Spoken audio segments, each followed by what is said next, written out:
what's happening is the Arizona House passed a continuation budget. Let me go back even a little further. So the budget has been, there are things about the budget being negotiated for a very long time behind the scenes, but it's usually the last thing that's worked on in the state legislature. The governor has her plan. The Senate has their plan. The House has their plan. And ideally, they're speaking and getting together and talking about it. And so what's happened with this budget breakdown, we talked with the Senate president recently, Warren Peterson, and he was pretty confident a couple of weeks ago that they were going to get a budget deal done. And so we are, we're hopeful that this will get done. The deadline is June 30th. There was a House budget that was passed. It went to the Senate. The Senate made changes. They sent the budget back and the Senate adjourned.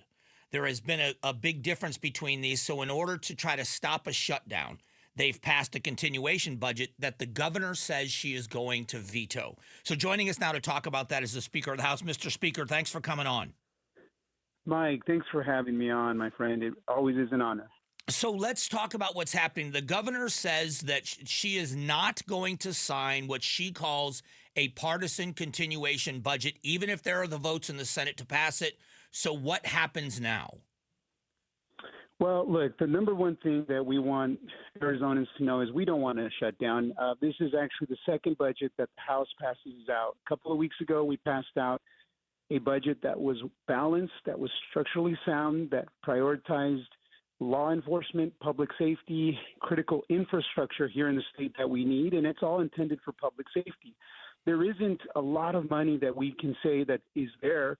So we wanted to focus, we want to make sure that the priorities are straight and that we are listening to the people of Arizona. Now, the Senate hasn't taken that up. It's still in the Senate. This week, we started communication with the governor's office. It all stems from us. We want to make sure that we have a sound economy here in the state of Arizona. Arizona has been a state that leads in the nation in various areas, and that's because we have structural, balanced budgets. We can't print money like the federal government does. We don't want to use accounting gimmicks. We want to be responsible. And so what we did yesterday is say, look, we want to continue to have these conversations. We deserve, every voice in Arizona deserves the time to be heard and to make sure that we are passing sound budgets. And so what we did is we passed a continuation budget that funds government at last year's levels and even more. It increases with different formulas. Critical, every aspect of government is funded in this budget, but the governor's education or law enforcement. But the governor says she's going to veto it. So I mean, that's where I'm just going to list what I said on the air yesterday. I think it's fair for you to hear me say it. Is I'm not blaming you. I'm not blaming Warren Peterson. I'm not blaming the governor. But it seems as if the three of you need to negotiate, and it appears, at least to many of us in the public, that all of you are working in a silo, that there isn't much cooperation going on. If you pass a budget that says we're going to keep the government open, but the governor has already said she's going to veto it, how do you get over that hump so we don't have a stoppage? Well, look, our job is to pass a budget. Our job is to provide a sound budget and send it up to the Senate and to the governor. And that's what we're doing. We want those conversations will continue. We're going to continue to have conversations. What we're saying is if we can't come to an agreement right now, then let's pass a budget that allows government to continue to function while we work out whatever rest we need to do. And I think that's fair. I think that every voice has to be heard. But I want you to know that I am not worried. We will get through this. And the most important thing is that we're vetting legislation in this economy, especially when we don't know how the economy is going to be in the next few months. Arizonans deserve us to vet the budget carefully.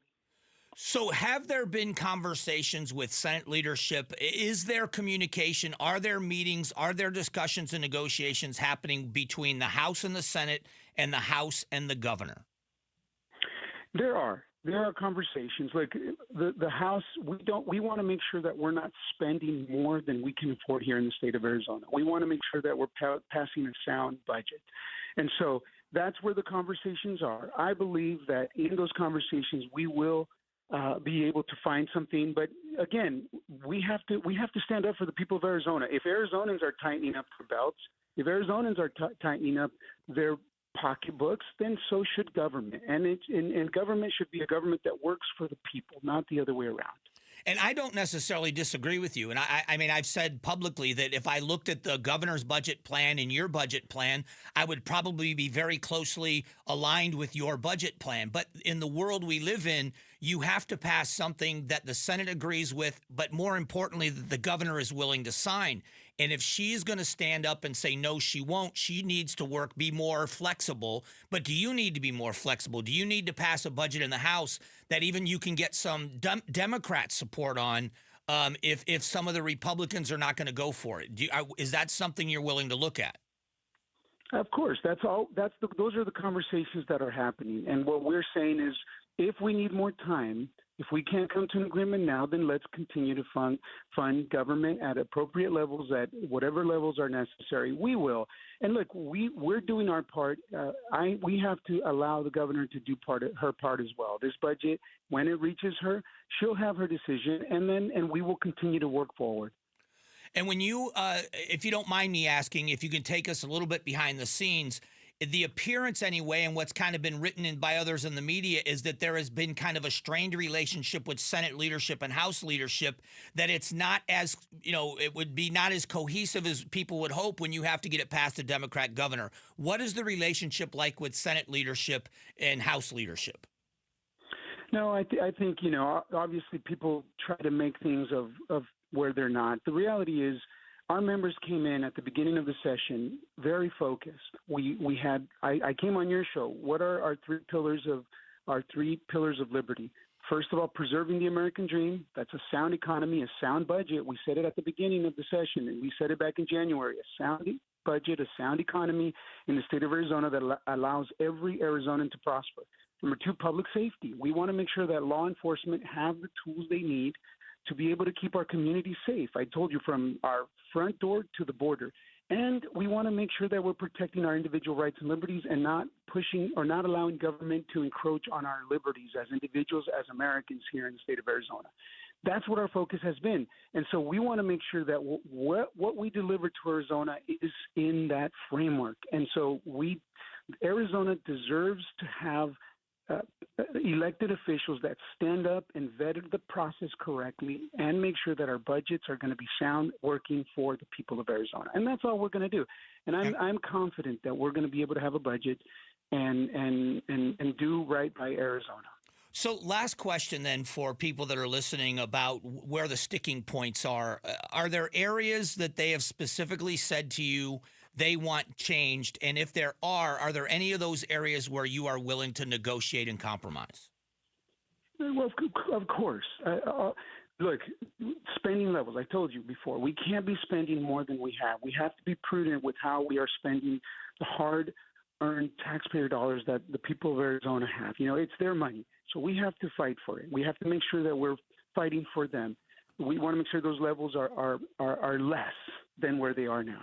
In this budget. So there are things that we know that the governor is a Democrat, and look, she has her style of governance. But we also want to make sure we're doing our part and facing our stewardship with the voters. So like I said, I'm confident we'll be okay. These conversations just need to continue to happen. Mr. Speaker, I appreciate the time. I know it is a very, very busy time for you, but thanks for talking to the audience, and I hope the next conversation is talking about a passage. Mike, like I said, Arizona has always been okay, and we're going to be okay. Thank you, sir. That is Steve Montenegro, the Speaker of the House. Thanks for watching the Mike Broomhead Show. Tap to watch and listen to the new season of Amazing Arizonans, a KTAR News podcast. You can also click the button in the middle to subscribe.